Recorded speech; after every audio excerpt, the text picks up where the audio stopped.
زما عزتمندو مسلمانانو وروڼو که موږ تاسو سوچ و فکر وکړو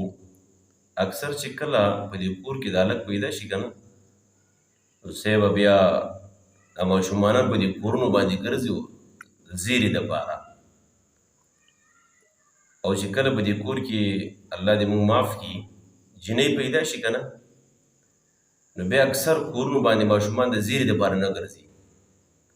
نو داسې نه چې دا ګرځېدل څه سنت طریقه ده د دې ته اړو ضرورت نشته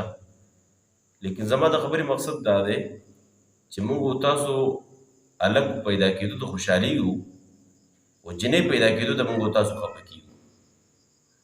د دې معنا مقصد دا شو چې الله رب العالمین چې کوم تقدیر او کوم فیصله رب العالمین تا ستا باره کې لیکلې ده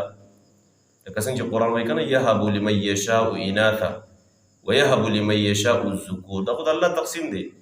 چاله رب العالمین نارینه اولاد ورکوي چاله زنانه اولاد ورکوي چاله اډو ورکوي نه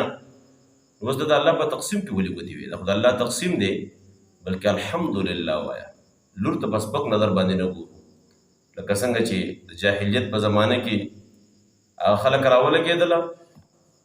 او خپلې ژوندۍ لوڼې چې کوم دی هغه په ځمکه باندې چې کوم دی دفن کړې قرآن ګیله کوي بأي ذنب قتلت په کومه ګناه کې تاسو هغه قتل کړي دي نو دا دې ته ویل کېږي جاهلیت بلکې دې ته د قدر په نظر باندې ګوره دا خو ستا بچی دی په احترام په نظر باندې ورته ګوره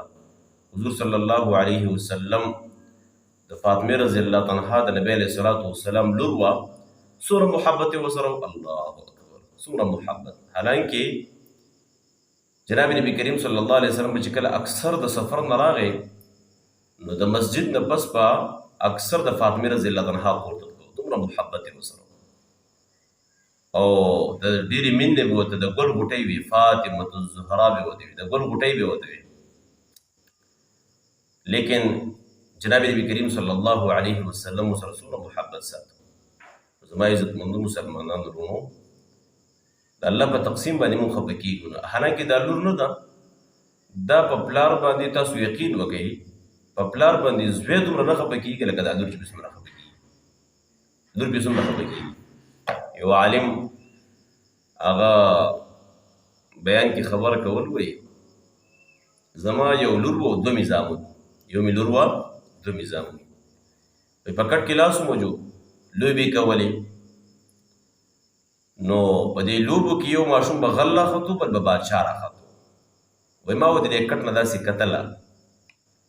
نو چې ما ورته داسې وکتل نو زما دا لور به چې کوم دی غله راختله او دا زامن به اکثر بادشاهان ناختله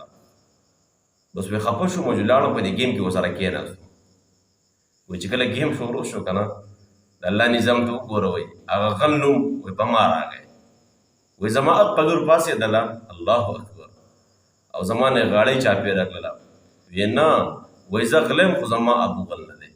زه غلی یم خو زما ابو غل نه دی په دې وجه باندې مونږ تاسو لور ته نه خفه کېږو بلکې انسان د خپل خیر نه خبر نه دی د خپل خیر نه انسان خبر نه دی یو سړي د الله پاک نارینه اولاد ورکړو او نافرمانه دی د مور او پلار نه باغي دی او هغه چې کوم دی په ګناهونو کې خپله زندګي تېروي نو ظاهره خبره د هغې نه هغه لور چې هغه د پلار قدر کوي د مور عزت احترام کوي